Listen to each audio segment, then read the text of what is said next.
In question 7, we have these two parts A and B. In each part we have a figure, and in each figure some angles are marked using variables, and we have to find, in the first part we have to find x plus y plus z. In the second part we have to find x plus y plus z plus w. So let's start with the first part. In this part we have to find the sum of x, y and z. So let's observe each of these angles carefully. So x is this angle here, and x forms a linear pair with this angle which is marked as 90 degrees. So the total of these two angles should be 90, which gives us the measure of x as 90 degrees.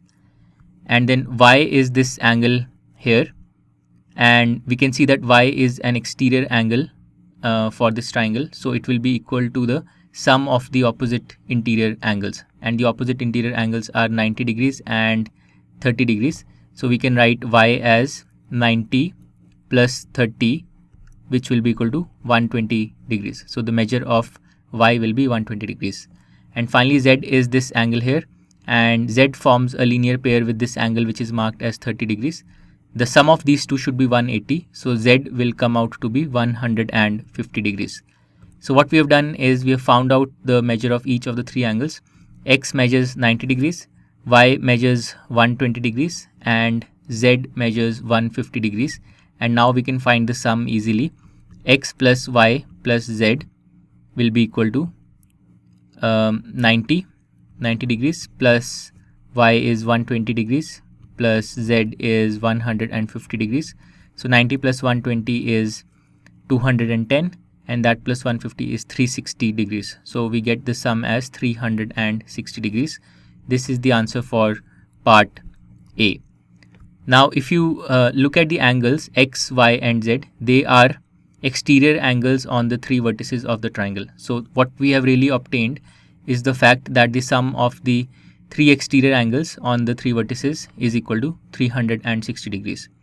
Now let's see what we get as the sum of x plus y plus z plus w in part B. And again, x, y, z and w are the four exterior angles at the four vertices. So we are basically being asked to calculate the sum of the exterior angles. So let's find each angle first. So x is this angle here. It forms a linear pair with this angle marked 120. So x will be 60 degrees because the sum has to be 180. Similarly, y is this angle here. It forms a linear pair with this angle marked 80 degrees. So y will be equal to 100 degrees because the sum of 80 and 100 is 180. And then z is this angle here. This forms a linear pair with this angle marked as 60 degrees. So z will be equal to 120 degrees because the sum has to be 180. And finally, what will be the measure of angle W? Now we are not given this angle here with which angle W forms a linear pair, but we can find this angle using the fact that the sum of the interior angles of the quadrilateral must be 360, and we have three of the four interior angles. So let's call this angle P.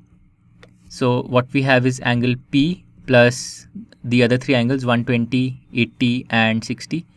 So angle P plus 120 plus 80 plus 60, this sum should be equal to 360 degrees. Now 120 plus 180 is 200. 200 plus 60 is 260. So we get P plus 260 degrees is equal to 360, and this gives us the value of P. P is equal to 360 minus 260, which is equal to 100 degrees. So this angle here P, this is equal to 100 degrees, which means that angle W, which forms a linear pair with P, this must be equal to 80 degrees because the sum of W and P must be 180. So now we have all the four angles which we need to sum. We have x as 60, y as 100, z as 120 degrees and w as 80 degrees. So we can find the sum easily. So x plus y plus z plus w will be 60 plus 100 plus 120 plus 80. So what is this sum? 60 plus 100 is 160, 160 plus 120 is 280, and that plus 80 is 360 degrees. So once again, we obtain the sum of the 4 exterior angles as 360 degrees. So in both cases, in the case of the triangle as well as in the case of the quadrilateral, the sum of the exterior angles came out to be 360 degrees. And this is in fact a general property of polygons. If you take all the exterior angles of a polygon and sum them, you will get a sum of 360 degrees. And it will be a very interesting exercise for you to try and prove this property, that take any polygon, take any n-sided polygon, take the n exterior angles formed at the vertices and sum them, and you should get a sum of 360 degrees. So do try this, proving this fact.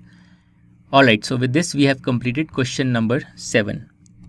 To learn more about how QMath can help you crack school and board exams, explore QMath Leap, a live online classroom program run by highly experienced and committed teachers.